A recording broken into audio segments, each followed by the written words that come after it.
So that leads us to guest number 2. Let's get him on here. He's waiting patiently. The one and only Vic Ritchie. What's going on, brother? Any given sin? What's happening, guys? Dude, I'm excited for this. I'm super excited for this. And I got to tell you, you guys are blowing up the charts, man. You got to be a little like, what the hell happened? Oh, for sure. We're some small town guys, man, and we just, it's been awesome. Very grateful.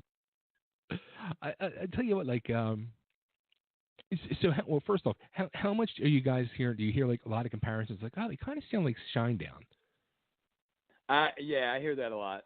I hear that. Sometimes I hear Chris Cornell. I'm happy with that. That was my idol, so I'll take either. That's fine. Yeah, right. Absolutely. You can't be insulted by either one of those compliments. Indeed. So here's the wild thing. So I'm going back and I'm researching the band and I'm looking up stuff, and I'm seeing like there was a couple previous EPs. One of them was worked with John Moyer, and the one EP, Forbidden's on Spotify. And I've been listening to it as I've been getting ready for the interview. And then, you listen to the single Dynamite and you're thinking to yourself, like, wow, like, there's a few years difference in between, but you're like, it's just a huge sound. And it just sounds so, the maturity level from the two and all. And then I go back and I find this old article and I'm like, oh, well, I think I discovered the whole between the maturity, the couple years difference. You might have been the missing piece, my friend. You weren't on that EP, I find out. That's correct. Yeah, I got with Any Given Sin about 2.5 years ago. Me and Mike were good friends, and I was stepping out of another project and kind of rolled in with those guys, and we were at Dynamite and kind of went from there. And it's been great. Wow, that's wild. So were you guys friends for a long time, or just like from the scene, or? From the scene at first, and then we were in contact for probably a couple years on and off about things. And Mike actually played for a little bit with the other group. And then when I stepped out of that one, we, just decided, hey, let's write some songs and see what happens. And then Mike's like, hey, why don't we, look at kind of restarting Any Given Sin and taking in a new direction. Wow. Well, it's an amazing direction. Well, thanks, man. Appreciate that.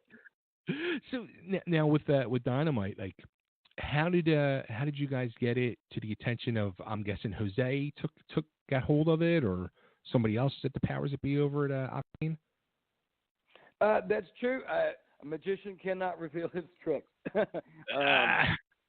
You know what I mean? Professional courtesy kind of forbids me from dropping names and things. You understand? But help of good friends and some new colleagues and some luck, I think, and getting it to the right people. And our producer, kind of landed us where we are. That's awesome. Yeah. Yes, it's funny because I listen to, usually when I'm in the car, like I'm listening to SiriusXM Octane or one of those channels in between, and or my Spotify or whatever, and they're playing the hell out of Dynamite. And I said to my co-host, who's actually in the hospital right now, I said to him 2 weeks ago, we were doing one of our music countdowns, and we both had Shinedown on our list, and I'm like, dude, there's this new band that's like, they're constantly playing on Octane. I'm like, you got to hear it. And I played Dynamite for him. He's like, oh my God, this is amazing.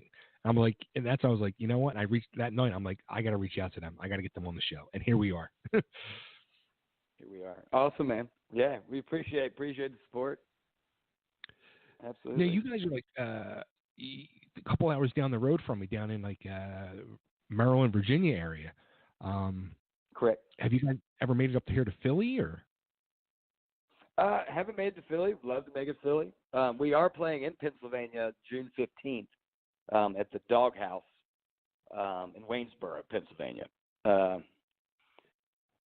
That's actually that's a show that got canceled back in the wintertime because of snow. really bad Okay. snow, and then so we're redoing it there. But yeah, we'd love to get out to Philly. We're working on filling the bill right now the rest of the year, and we'll see what happens. Nice. Now, are you guys working on a full-length album right now, or an EP, or like what's going on musically? Musically, we have a good many songs we're either recording or currently writing. Whether we drop an album or an EP is not completely understood yet, I think. We're kind of weighing things out and seeing how Dynamite's going, and it's kind of playing things by ear at the moment. But new music is definitely on the horizon very soon, for sure. We don't have a date yet, but definitely be looking out and keeping up with our Facebook out there, and we'll be making announcements. You know, that's the cool thing though about Dynamite, like, and I love the whole thing of it where it's you know, it's doing so well that, and it's just a single you guys have out there right now where you really, you know, you don't have to in this day and age put out like that full length or even the EP. Like you can just turn around like No. I mean, it's been breathing so good and everybody's loving it and digging it. You can just take your time and drop another single like in a few months. It's true, and that's what a lot of people are doing nowadays. It's more of there's more of an internet marketing campaign than putting out a record and putting out an album and then touring off the album. You know, if you're a band that's not constantly touring, this is a great way to do it. You know, and just keep hitting them every few months. You know. Yeah, I mean, you know, you don't want to like. We'll put it this way, like blow your whole load at one shot and then be done with it. Sure. You know, take your time with it. Take your time and work it. Work it slow. Mm-hmm. Now, how about Absolutely. with the video? It kind of you know, it almost about suicide, I guess. Is that what the song's about, or? Well, for me, when I wrote the lyrics, I had a lot of premises in mind, I think. You know, second chances, taking second chances, getting over loss, getting over addiction, getting over, you know, whatever that might be. And our guitarist, Mike, he's real creative, and he's really on point with these videos and thinking of ideas. And his premise idea, he is, you know, kind of went down the suicide path. For him, when he listened to the song and thought about the song, and that's kind of where the video ended up going. But I think the song is for a lot of different things, and it could be for anybody for how they feel about, you know, anything they've went through in their lives and, you know, tried to move on from. Right, absolutely. Now, yeah, I mean, it's a great video too, and it's deep. I mean, you know, it makes you think. It does, yeah. It's awesome. It's awesome. Now, how was that? Like, is that the first time you did a video? Like the whole process of it, or? That's the first time I did a video that had a kind of a premise with it or a story with it. I've done a couple with just a band, you know, rocking out kind of thing. But yeah, so it was an interesting process, and we were just currently filming another video. Cool. Recently with another kind of story premise to it. It was really fun, really cool. Really enjoyed it. So yeah, it's been interesting. I've liked it a lot. For now, sure. Is that Flesh and Bones? I think I saw is gonna be the next single. Perhaps so. We are not trying to release that yet. What's coming out, but that may be. Interesting. A lot of secrets going on here in any given sin camp. Not trying to be secretive. Just don't want to jump the gun. But for how about like how much does it really truly change things for you guys? Like once you start getting that airplay on a, you know, something like an Octane, like does it elevate? Yeah. How much does it like truly elevate things for you? I mean, I would say, from what I've seen, I mean, a lot of our numbers, we're still growing, but we're new. We're right on the scene. So a lot of our numbers on Spotify, they're still lower compared to some of these big touring bands right now, but we went from a few thousand to 40,000, monthly listeners on Spotify, and raking around 10,000 views on our video to nearing 100K, and so it's definitely been a big spike and a quick one. So Octane is a very big platform for pushing bands currently in the rock world, definitely. Now, have you been getting like a lot of like fan mail or emails or whatever from like people around the world that are hearing this now? We do. We've been getting a lot of Facebook messages, things like that. People saying thank you for the song and that it had a positive impact in their life, or maybe helping with addiction, things of that nature, and or keeping them strong through a process. And it's been really heartwarming. You don't expect to hear these kind of things, but it's great. Yeah. I was gonna say, like, do you kind of like when you see something like that, like you sit and read it, and you kind of just like sit here like, I'm just a guy from Virginia. Yeah, it's surreal. It is. It's surreal. It really is. It's very surreal. It's hard to describe. Yeah. Just a guy. I'll tell you what, man. It truly shows how music is, I guess, like the universal language, or how powerful it is. As a matter of fact, we had Ash Costello from New Year's Day on a few weeks ago.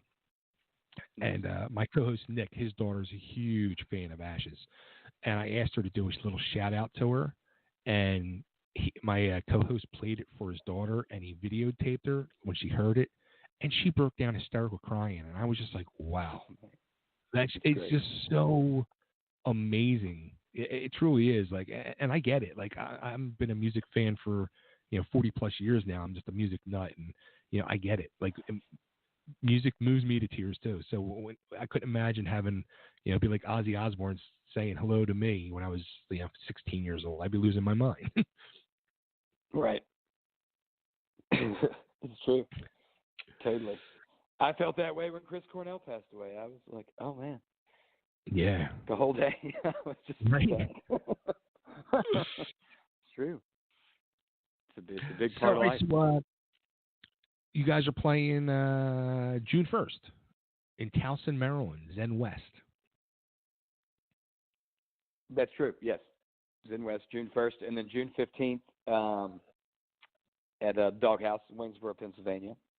And we just today confirmed on the bill we'll be in Leesburg with Saving Abel and Tantric on July 20th, I believe. Ah, nice. Tantric, friends of mine. Yes. I've played with him before.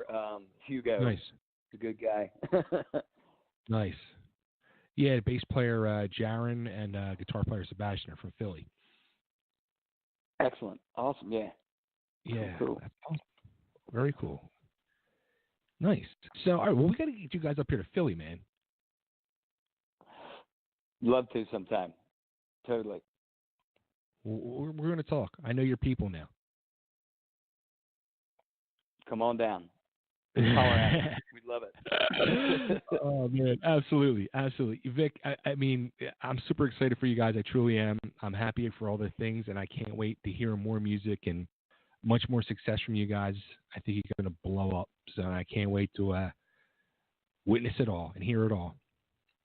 Awesome, man. Well, thank you so much, and thanks for having us on. Keep up the good work, my friend.